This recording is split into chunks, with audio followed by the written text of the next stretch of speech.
Frères et sœurs de toute religion, la paix soit sur vous. Assalamu alaikum. Cette vidéo est destinée à tous ceux qui pensent que l'islam n'est pas la religion de Dieu, et que Mohammed, paix et bénédiction soient sur lui, n'est pas un prophète de Dieu. Mais que dit la Bible à ce propos? Je vais vous présenter, tout au long de cette vidéo, une réflexion en m'appuyant sur des versets bibliques. Ni plus ni moins. Rappelez-vous, lorsque Dieu s'adressa à Abraham, paix soit sur lui, suite à ses nombreuses prières, pour qu'il lui donne une descendance. Dieu lui a annoncé une bonne nouvelle. Il a exaucé ses prières. Dieu a fait 2 promesses à Abraham, la paix soit sur lui. Oui, 2 promesses. La première promesse concerne Isaac. La deuxième promesse concerne Ismaël. Commençons par la première promesse, où Dieu dit, dans le livre de la Genèse, chapitre 17, verset 19. Dieu dit, certainement Sarah, ta femme, t'enfantera un fils, et tu l'appelleras du nom d'Isaac.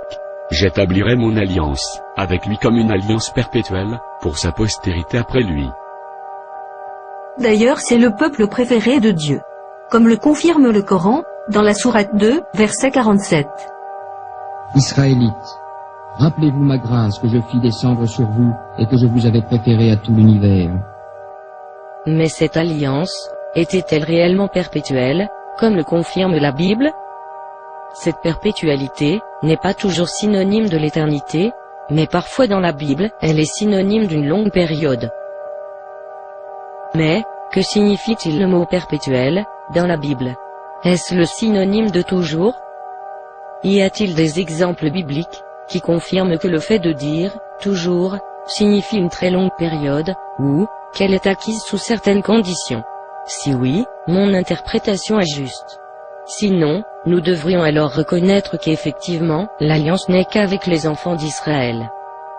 Prenons, le livre des Rois 2, chapitre 5, verset 27. Nous lisons ceci. La lèpre de Naaman s'attachera à toi, et à ta postérité, pour toujours. Pour toujours. Pour toujours. Et Géasi sortit de la présence d'Élisée, avec une lèpre comme la neige.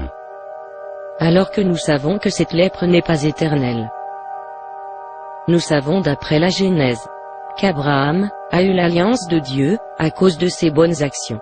Genèse 26, versets 4 et 5. Je multiplierai ta postérité, comme les étoiles du ciel, je donnerai à ta postérité toutes ces contrées, et toutes les nations de la terre seront bénies en ta postérité, parce qu'Abraham a obéi à ma voix, et qu'il a observé mes ordres, mes commandements, mes statuts et mes lois. Par ce verset, nous comprenons qu'Abraham est vertueux, ce qui inclut qu'il n'est ni fornicateur, ni n'a commis un acte désagréable aux yeux de Dieu. Abraham a eu l'alliance de Dieu, pour ses bienfaits, et son obéissance à Dieu. Puis, cette alliance s'est propagée à Isaac. Mais cette alliance perdurera, tant que les descendants d'Abraham garderont les commandements de Dieu. Genèse 18, verset 19. Car je l'ai choisi, afin qu'il ordonne, à ses fils et à sa maison après lui, de garder la voie de l'Éternel, en pratiquant la droiture et la justice, et qu'ainsi l'Éternel accomplisse en faveur d'Abraham les promesses qu'il lui a faites. Ceci est confirmé dans le Deutéronome, chapitre 7, verset 12. Si vous écoutez ces ordonnances, si vous les observez, et les mettez en pratique, l'Éternel, ton Dieu, gardera envers toi l'alliance et la miséricorde qu'il a juré à tes pères. Ces versets prouvent que l'alliance de Dieu avec Israël dépend d'eux. S'ils gardent les commandements de Dieu, elle restera avec eux. Sinon, l'alliance et la miséricorde sera rompues. Jésus, la paix soit sur lui, a blâmé Jérusalem. Dans Matthieu, chapitre 23, versets 29 à 39. Malheur à vous, scribes et pharisiens hypocrites. Parce que vous bâtissez les tombeaux des prophètes, et ornez les sépulcres des justes, et que vous dites, si nous avions vécu du temps de nos pères, nous ne nous serions pas joints à eux, pour répandre le sang des prophètes. Vous témoignez ainsi contre vous-même, que vous êtes les fils de ceux qui ont tué les prophètes. Comblez donc la mesure de vos pères. Serpents, race de vipères. Comment échapperez-vous au châtiment de la géhenne? C'est pourquoi, voici, je vous envoie des prophètes, des sages et des scribes. Vous tuerez, et crucifierez, les uns, vous battrez de verge les autres, dans vos synagogues, et vous les persécuterez de ville en ville, afin que, retombe, sur vous, tout le sang innocent répandu sur la terre, depuis le sang d'Abel le juste, jusqu'au sang de Zacharie, fils de Barachi, car vous avez tué entre le temple et l'autel. Je vous le dis, en vérité, tout cela retombera sur cette génération. Jérusalem, Jérusalem, qui tue les prophètes, et qui lapide ceux qui te sont envoyés. Combien de fois ai-je voulu rassembler tes enfants, comme une poule rassemble ses poussins sous ses ailes, et vous ne l'avez pas voulu. Voici, votre maison vous sera laissée déserte, car, je vous le dis, vous ne me verrez plus désormais, jusqu'à ce que vous disiez, béni soit celui qui vient au nom du Seigneur. Ainsi Israël ont transgressé les commandements de Dieu. Alors Jésus, la paix soit sur lui, a dit, dans Matthieu, chapitre 21, versets 33 à 44. Écoutez une autre parabole. Il y avait un homme, maître de maison, qui planta une vigne.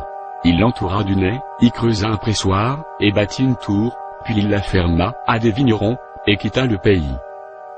Lorsque le temps de la récolte fut arrivé, il envoya ses serviteurs vers les vignerons, pour recevoir le produit de sa vigne. Les vignerons, s'étant saisis de ses serviteurs, battirent l'un, tuèrent l'autre, et lapidèrent le troisième. Il envoya encore d'autres serviteurs, en plus grand nombre que les premiers, et les vignerons les traitèrent de la même manière. Enfin, il leur envoya vers eux, son fils, en disant, « Ils auront du respect pour mon fils. » Mais, quand les vignerons virent le fils, ils dirent entre eux, « Voici l'héritier, venez, tuons-le, et emparons-nous de son héritage. » Et ils se saisirent de lui, le jetèrent hors de la vigne, et le tuèrent. Maintenant, lorsque le maître de la vigne viendra, que fera-t-il à ces vignerons? Ils lui répondirent, il fera périr misérablement ces misérables. Et il fermera la vigne à d'autres vignerons, qui lui en donneront le produit au temps de la récolte. Jésus leur dit, n'avez-vous jamais lu dans les Écritures, la pierre qu'ont rejeté ceux qui bâtissaient, est devenue la principale de l'angle. C'est du Seigneur que cela est venu, et c'est un prodige à nos yeux. C'est pourquoi, je vous le dis, le royaume de Dieu vous sera enlevé, et sera donné à une nation qui en rendra les fruits. Celui qui tombera sur cette pierre, s'y brisera, et celui sur qui elle tombera, sera écrasé. En bref, le maître de la vigne, c'est Dieu. La vigne, c'est l'alliance prophétique de Dieu. Les vignerons, ce sont les Israélites. Les serviteurs, ce sont les prophètes, envoyés de Dieu. Jésus leur informe que les vignerons tuèrent les serviteurs, envoyés par Dieu. Et par conséquent, à cause de leurs multiples péchés, la vigne sera confiée à d'autres vignerons. Et qui dit la vigne confiée à d'autres vignerons, signifie automatiquement qu'il doit y avoir un serviteur, envoyé par le maître de maison, pour recevoir les fruits qui lui est dû, dans cette nouvelle alliance, afin que l'ancienne alliance soit brisée, comme le confirme Jésus, la paix soit sur lui. Et qui est l'autre peuple qui est promis d'être béni? Nous nous retrouvons, donc, avec la deuxième promesse. Genèse, chapitre 17, verset 20. À l'égard d'Ismaël, je t'ai exaucé. Voici, je le bénirai, je le rendrai fécond, et je le multiplierai à l'infini, il engendrera 12 princes, et je ferai de lui une grande nation. Nous savons tous, que Dieu ne manque jamais ses promesses.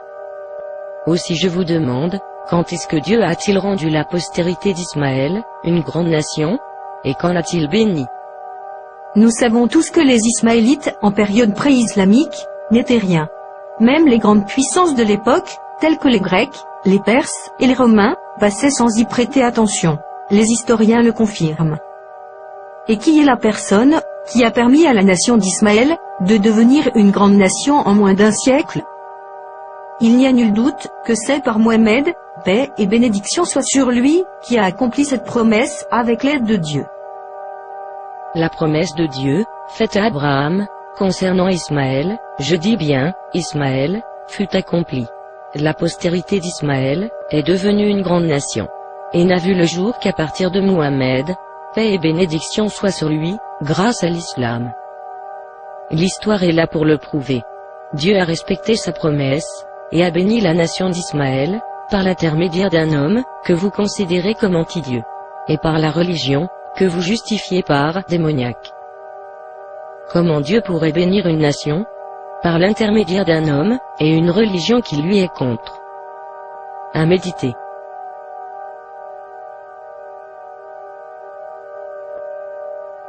Merci à Chris Redfield. C'était Nour fils Abila. Que Dieu vous guide, et nous guide. À bientôt. Et si Dieu le veut. Salam.